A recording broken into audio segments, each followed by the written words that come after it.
Hello दोस्तों, स्वागत है आप सभी का स्मार्ट अड्डा के ऑफिशियल यूट्यूब चैनल पर। तो आज हम लोग वो टॉपिक पढ़ने वाले हैं जो आज तक समझ नहीं आया।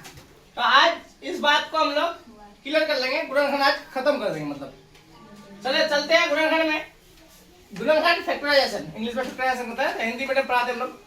तो यहाँ देखिए सर, ये आपका मैथ है 9x² - 6x - 3। अब इसको क्या करेंगे, गुणनखंड करना है। तो गुणनखंड करने के लिए सबसे पहला काम ये करते हैं, फर्स्ट इनटू लास्ट करते हैं। फर्स्ट इनटू लास्ट करते हैं। तो 9 या 27 होता है। 9 या अगर 9 को गुना करेंगे तो 9 को 3 से गुना करेंगे तो 27 होगा। इसको अब क्या करते हैं, अभाज्य गुणनखंड करते हैं।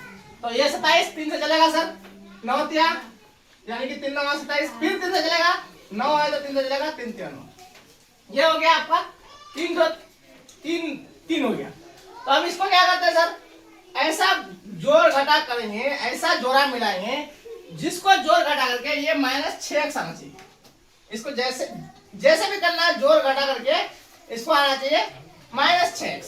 तो आप देखते हैं इसको कोई बदलाव नहीं, इसमें और इसमें कुछ नहीं करते दोनों, फर्स्ट इनटू लास्ट में कोई बदलाव नहीं करते, कोई काम नहीं करना होता। बीच वाला में 9x² है, इसको वो जैसे था एज इट इज उतार दिए सर। अब देखिए इसको ऐसे जोड़ा मिलेगी, यहाँ देखिए 3 या 9 और 3 है अलग से, 2 करना ही है, ऐसे नहीं कि एक बार में 9 कर देंगे।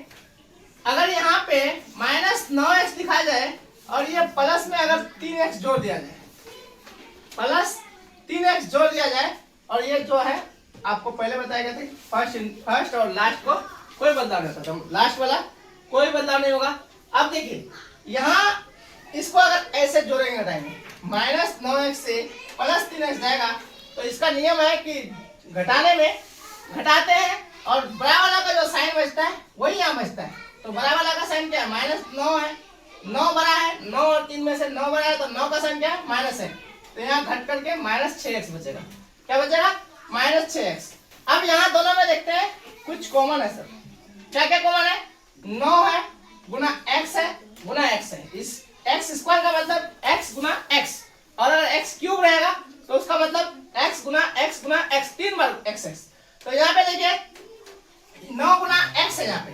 अब यहाँ पे कॉमन लेते हैं, 9 कॉमन है और x भी कॉमन है, यहाँ भी x है यहाँ भी x है, तो कॉमन हो जाएगा। और यहाँ 9 है यहाँ भी 9 है, तो कॉमन हो जाएगा।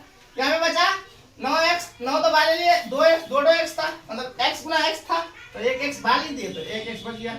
यहाँ बचा 1, क्योंकि 9x तो था ही यहाँ पे और 9x को बाहर ली दिए, तो बचा कॉमन में अगर कुछ नहीं बचता है तो कम से कम कॉमन में 1 बचता है।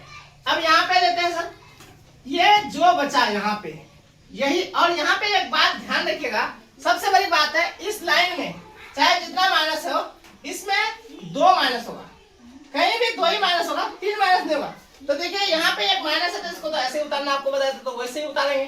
तो यहाँ पे -1 ही लगेगा, दोनों में माइनस नहीं लगेगा, ध्यान रखिएगा इस बात को। तो चलते हैं इधर, जो बोले आपको कि यहाँ पे जो बचा ये वाला ऐसा ही यहाँ बचेगा, बचना ही है, अगर नहीं बच रहा है आपका तो गलत है। यहाँ पे देखिए, अब यहाँ x माइनस, यहाँ पे 3x है और यहाँ से x बचाना है, तो x कब बचेगा, जब यहाँ +3 को बाहर लिख देंगे, तो ये +3 को बाहर लिख दिए सर। अब यहाँ पे देखिए, ये बराबर में से एक लिखते, दो बराबर है, दोनों बराबर है, x - 1 x - 1, तो इसको दोनों से एक लिख देते हैं, x - 1, और ये बचा 9x + 3। तो यही था सर गुणनखंड फैक्टराइजेशन। अगर ऐसे वीडियो और चाहिए तो चैनल को सब्सक्राइब करें, लाइक करें, शेयर करें, कमेंट करना ना भूलें। Thank you.